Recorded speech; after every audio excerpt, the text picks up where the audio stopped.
ब्लडशॉट एक American super hero film है। First scene में एक सोल्जर दिखाया जाता है जिसका नाम मैरिन रे होता है। इसे हाथ में गन पकड़े हुए फाइटिंग करते हुए दिखाया जाता है और वो सब पर फायरिंग करके सबको मार रहा होता है। जैसे ही वो अंदर जाता है तो वो देखता है कि एक टेररिस्ट गन पॉइंट पर एक आदमी को लिए बैठा होता है। वो रे को देखकर कहता है कि अपनी गन को नीचे फेंक दो। उसके बाद रे कहता है कि तुम्हें क्या चाहिए, तो हेलीकॉप्टर की डिमांड करता है। इस पर रे कहता है अगर तुम्हें हेलीकॉप्टर चाहिए तो मुझे फोन करने दो। जैसे ही वो टेररिस्ट फोन की तरफ इशारा करता है तो मौका पाकर रेस पर फायरिंग करके इसे मार देता है और वो आदमी जो गन पॉइंट पर था बच जाता है। नेक्स्ट सीन एविएंटो एयरबेस से शुरू होता है। बहुत से सोल्जर्स एयरक्राफ्ट और हेलीकॉप्टर से उतर रहे होते हैं, जहाँ मैरिन रे ऊंची आवाज में बोलता है कि कोई भी मिशन बहुत मुश्किल नहीं होता और ना ही कोई कुर्बानी बहुत अजीम होती है और सब ड्यूटी फर्स्ट की आवाज लगाते हैं। इसी तरह रे पास खड़ी अपनी वाइफ से मिलने चला जाता है। ये एक कामयाब रेस्क्यू ऑपरेशन होता है और ये अपनी वाइफ के साथ इटली में मुंबासा में चला जाता है जहां वो अपनी छुट्टियां गुजारते हैं। लेकिन अनलकीली वहां इनको किडनैप कर लिया जाता है मार्टिन एक्स की तरफ से। एक्चुअली मार्टिन एक्स मुंबासा की हॉस्टेज ऑपरेशन के बारे में मालूमात इकट्ठी करना चाहता है और वो इससे बहुत कुछ पूछता है, लेकिन रे कहता है कि तुम मुझसे कुछ भी नहीं पूछ सकते हो, लेकिन मैं इस बारे में कुछ नहीं जानता। इसके बाद रे अपनी वाइफ को कहता है कि सब कुछ ठीक हो जाएगा, लेकिन किडनैपर कहता है कि अब कुछ ठीक नहीं होगा और इसकी वाइफ का मर्डर कर देता है। रे बहुत स्ट्रेस में आ जाता है और चिल्ला कर कहता है कि मैं कसम खाता हूँ कि मैं तुमसे फाइट करूंगा और तुम्हारा खात्मा कर दूंगा। इस पर वो किडनैपर रे को भी मार देता है। अब नेक्स्ट सीन में रे ऐसी जगह पर होता है जहां इसको प्रॉपर्ली वायर्स के साथ अटैच किया गया होता है। जैसे ही इसे होश आता है तो वो वायर्स को उतारकर जमीन पर गिर जाता है। इसी दौरान एक लड़की कैटी आती है और वो कहती है कि सब कुछ ठीक होने वाला है। फिर एक नया किरदार डॉक्टर हार्टिंग सामने आता है जो कि रे को welcome to rising spirit technology कहता है और बताता है कि मैं डॉक्टर हार्टिंग हूँ और कहता है कि तुम्हारा जाग जाना एक बहुत बड़ा फिनोमिना है। उसके बाद वो रे को बताता है कि यूएस मिलिट्री ने तुम्हारी बॉडी को हमें डोनेट कर दिया है और तुम मर गए थे। एक्चुअली डॉक्टर हार्टिंग इसको सुपर पावर के तौर पर इस्तेमाल करने के लिए लाता है और अपनी ऑर्गेनाइजेशन में इसको अपने हथियार के तौर पर बना लेता है। डॉक्टर हार्टिंग कहता है तुम पहले हो जिसको हमने कामयाबी से वापस लेकर आए हैं और बहुत ही खूबसूरती से ये हुआ है। तुम पहले हो जिसको सेकंड चांस मिला है। डॉक्टर हार्टिंग इस आदमी को बताता है कि हम यूएस मिलिट्री के लिए एक कीमती एसेट बिल्ड कर रहे हैं और हमारे पास एक्सपर्ट्स हैं जो कि सोल्जर्स को तेज और ज्यादा ताकतवर बना देंगे। फिर वो डॉक्टर हार्टिंग एक्सपेरिमेंट करता है।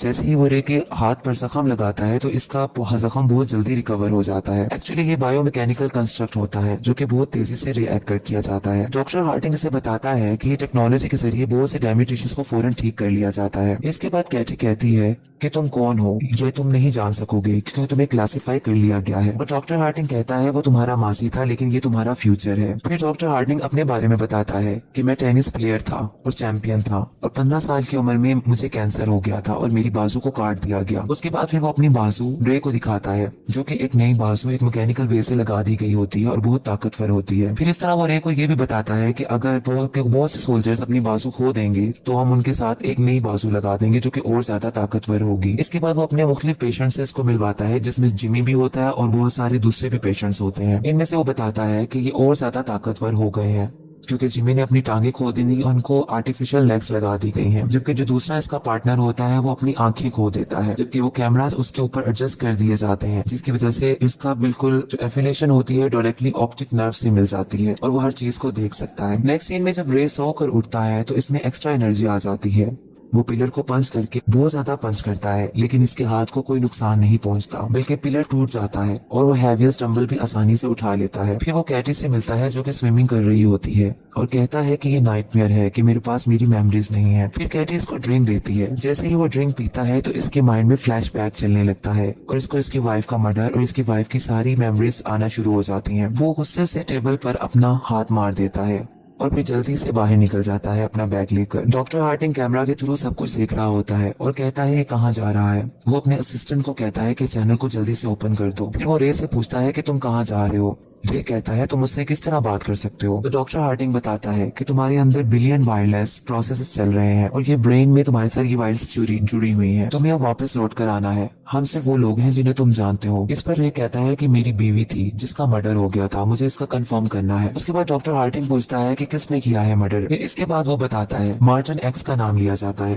डॉक्टर हार्टिंग कहता है कि तुम्हें वापस आने का कहता हूँ क्योंकि तुम एक $multi-million प्रोजेक्ट हो। लेकिन रे इसकी बात नहीं सुनता और पायलट की सीट पे बैठ के जहाज पे निकल जाता है। अब जिस लोकेशन को आइडेंटिफाई किया गया होता है वो कोलालमपुर की होती है जो बुदापेस्ट होती है। अब एक जगह दिखाई जाती है जहाँ मार्टिन एक्स को गाड़ियों में ले जाया जा रहा होता है। जब वो टनल से गुजरते हैं तो वहाँ की लाइट्स ऑफ हो जाती हैं और अचानक से एक ट्रक आकर वहां टकरा जाता है। अभी मार्टिन एक्स गाड़ी में बैठा होता है और पास बैठे दो आदमियों को कहता है कि मुझे बाहर जाने दो। इसी तरह वहां रे पहुंच जाता है और बहुत सारे लोगों से फायरिंग शुरू कर देता है। मार्टिन चिल्लाता है कि मुझे इस कार से बाहर निकालो। रे पर फायरिंग की जाती है लेकिन इस पर किसी चीज का कोई असर नहीं होता क्योंकि इसे सुपर ह्यूमन पावर बना दिया गया होता है। इसका सारा जमीन पर गिरा हुआ खून इसके अंदर चला जाता है और जल्दी इसकी रिकवरी हो जाती है। दूसरी तरफ आम बॉडीगार्ड्स और सब उस पे बॉम्ब से और गन से अटैक करते हैं लेकिन रे का कुछ नहीं बिगड़ता। आखिर वो मार्टिन एक्स की गाड़ी की तरफ बढ़ता है और इसका मर्डर कर देता है। अगले सीन में ट्रकोल एयरफील्ड को दिखाया जाता है जहां रे अपनी जीप में वहां जाकर पहुंच जाता है। वहां साइंटिस्ट के पेशेंट जिमी, मार्कस एंड केटी उसका वेट कर रहे होते हैं और उसको दोबारा लेबोरेटरी में वापस लाया जाता है।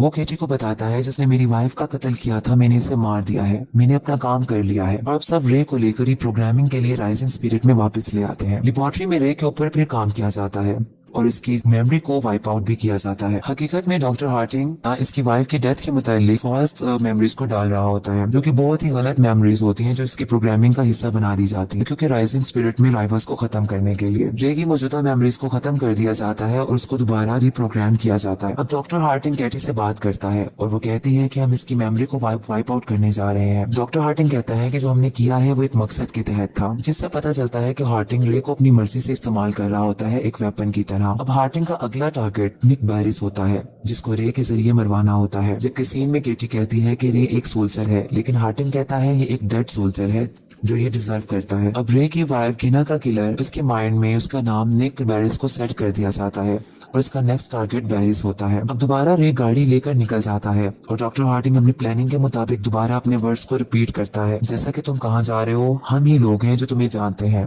फिर पूछा जाता है तुम किसके पीछे जा रहे हो, लेकिन इस बार बताया जाता है कि निक बैरिस के पीछे जा रहा हूँ। अब रे एयरक्राफ्ट के जरिए ईस्ट सुसेक्स इंग्लैंड में पहुंच जाता है जहाँ बैरिस होता है। बैरिस अपने ऑफिस में काम कर रहा होता है। इसी दौरान इसका प्रोग्रामर विल्किंस एक केस लेकर आता है जिसमें EMP बॉम्ब होता है। इसमें डॉक्टर हार्टिंग अपनी कैमरा के थ्रू सब कुछ देख रहा होता है। ये सब पर अटैक करना शुरू कर देता है। थोड़ी देर में रे बैरिस के पास पहुंचता है और कहता है कि तुमने मेरी वाइफ का मर्डर किया है। इस पर बैरिस कहता है ये झूठ है जो तुम नहीं समझ रहे हो। रे जाने के लिए रे उसका मर्डर कर देता है और फिर बाहर चला जाता है और जाकर बेहोश हो जाता है। वो बेहोश हो जाता है तो उसको विगन्स जो इसका प्रोग्रामर था बैरिस का, वो उसको अंदर ले जाता है। डॉक्टर हार्टिंग के लैब में सिग्नल लॉस्ट का साइन आता है। जब रे को दोबारा होश आता है तो वो विगन्स पर अटैक करने लगता है तो विगन्स कहता है कि मैं फ्रेंडली हूँ। अभी रे ये सोच रहा होता है कि हमेशा इसकी वाइफ का मर्डर हमेशा डिफरेंट पर्सन ही क्यों बन जाता है। विगन्स इस पर हैरानगी दिखाता है। रे इसको बताता है कि मेरी बीवी का नाम गिना है। फिर अपने हाथ पर कट लगा लेता है और एक ग्लास में अपना ब्लड निकालकर विगन्स को दे देता है। विगन्स इस पर कहता है कि ये अमेजिंग है और कहता है कि तुम एंटायर प्रोग्रामेबल सिस्टम के तहत चल रहे हो और ये भी बताता है कि राइजिंग स्पिरिट ने तुम्हारे अंदर गलत मेमोरीज डाल दी हैं और तुम्हें एक किलिंग मशीन बना दिया है। इस पर ये कहता है कि ये प्रोग्राम ज्यादा अरसे तक नहीं चलेगा और फिर ये भी डिस्कवर कर लेता है कि इसकी वाइफ जिंदा है। नेक्स्ट सीन लंदन इंग्लैंड में दिखाया जाता है जहाँ रे अपनी वाइफ को तलाश करते हुए इसके घर तक पहुंच जाता है और इसे कहता है कि घर आ जाओ। इस पर गिना कहती है कि तुम्हें क्या हुआ है, ये तो सब कुछ सेटल हो गया था, अब मेरी एक फैमिली है। रे पूछता है कि आखिरी बार हम कब मिले थे, जिस पर इसकी वाइफ बताती है कि 5 साल पहले।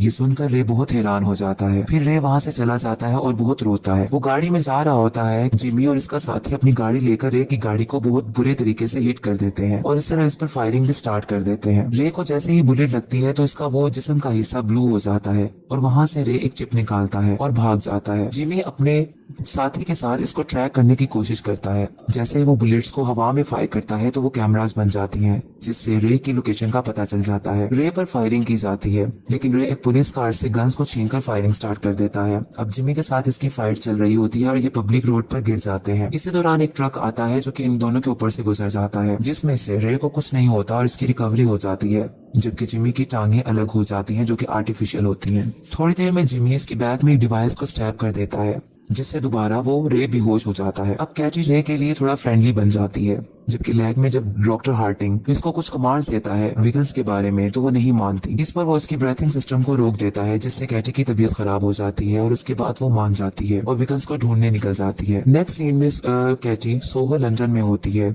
और वहाँ पहुंच जाती है जहाँ विगन्स होता है। वो स्मोकिंग के लिए विगन्स से लाइटर मांगती है और जैसे ही स्मोकिंग स्टार्ट करती है तो उसका स्मोक विगन्स के अंदर जाता है और वो बेहोश हो जाता है और इस तरह इसके साथियों से इसके बॉडीगार्ड से लड़ाई कर उनको मार देती है। अब रे को जब होश आता है तो डॉक्टर हार्टिंग के पास होता है। रे कहता है कि तुमने मुझे इस्तेमाल किया और मुझसे कत्ल करवाए, तुमने मेरी बीवी का भी मर्डर को जाहिर करने की कोशिश की। डॉक्टर हार्टिंग कहता है कि रिवेंज एक ऐसी चीज है जो तुम्हारी तरह आदमियों को एक्सेप्शनल बना देती है। रे कहता है कि तुम जैसे लोग मेरे जैसे लोगों को सिर्फ तोड़ कर रख देते हैं, लेकिन तुम हमें कंट्रोल नहीं कर सकते और ऐसा होगा भी नहीं। अचानक से डॉक्टर हार्टिंग इसके पहले वाली कंडीशन में लाकर सेंसलेस कर देता है। एक तरफ डॉक्टर हार्टिंग रे पर अपनी प्रोग्रामिंग कर रहा होता है, जबकि दूसरी तरफ विगन्स अपनी प्रोग्रामिंग स्टार्ट कर देता है। केटी रे की मदद करने की कोशिश करती है और रे को बचाने की भी, ताकि वो रे को उसकी जिंदगी को बचा सके और उसको सही जगह पर ला सके। अब डॉक्टर हार्टिंग केटी की प्लानिंग जानने के बाद इसके ब्रीथिंग सिस्टम को दोबारा रोकने की कोशिश करते हैं, लेकिन एक्सेस डिनाई हो जाती है। एक तरफ जिमी भी अपनी फुली आर्म्ड हो जाता है और रे से फाइट करने के लिए निकल आता है। अब रे को विगन्स कंट्रोल करता है और रे कहता है कि मैं अब अपना काम करने जा रहा हूँ, और वहाँ पहुंचता है जब जिमी अपने दोस्त अपने साथी मार्कस के साथ होता है और इससे फाइट करता है। दूसरा जिमी का साथी भी इसकी मदद के लिए आ जाता है। अब जिमी और मार्कस मिलकर इससे फाइट करते हैं, लेकिन रे सुपर ह्यूमन पावर होते हुए जिमी को बहुत बुरे तरीके से हर्ट कर देता है और एक जिमी का पावरफुल हैंड को इससे अलग कर देता है। और जहाँ डॉक्टर हार्टिंग भाग रहा होता है, उसका वो हैंड उसकी गाड़ी में जाकर लगता है, जिससे उसकी गाड़ी रुक जाती है। अब रे डॉक्टर हार्टिंग की तरफ बढ़ता है और डॉक्टर चिल्लाता है कि मैं सिर्फ अकेला था जिसने तुम्हें रिबिल्ड किया, अगर मैं नहीं हूँगा तो तुम भी सरवाइव नहीं कर सकते। लेकिन रे मुसलसल गुस्से से डॉक्टर की तरफ बढ़ता जाता है। डॉक्टर हार्टिंग अपने वेपन्स को निकालता है और रे पर अटैक कर देता है, लेकिन वो बुलेट रे अपने हाथ से रोक लेता है। कैटी दूसरी तरफ विगन्स के साथ बराबर रे की बॉडी और माइंड को कंट्रोल किए हुए होती है। रे पर अब बहुत सी चेंजिंग्स आती रहती हैं और रे हाथ में पकड़े हुए बॉम्ब को जमीन पर गिरा देता है, जिस पर बहुत बड़ा ब्लास्ट हो जाता है और डॉक्टर हार्टिंग की भी डेथ हो जाती है। नेक्स्ट सीन में जब रे की आंख खुलती है तो वो पूछता है कि मैं कहाँ हूँ, तो विगन्स इसे रिलैक्स बोलता है और पूछता है कि अब तुम कैसा फील कर रहे हो। इसके बाद कैटी बाहर बैठी होती है और वो रे विगन्स को थैंक यू बोलकर कैटी से बाहर मिलने चला जाता है।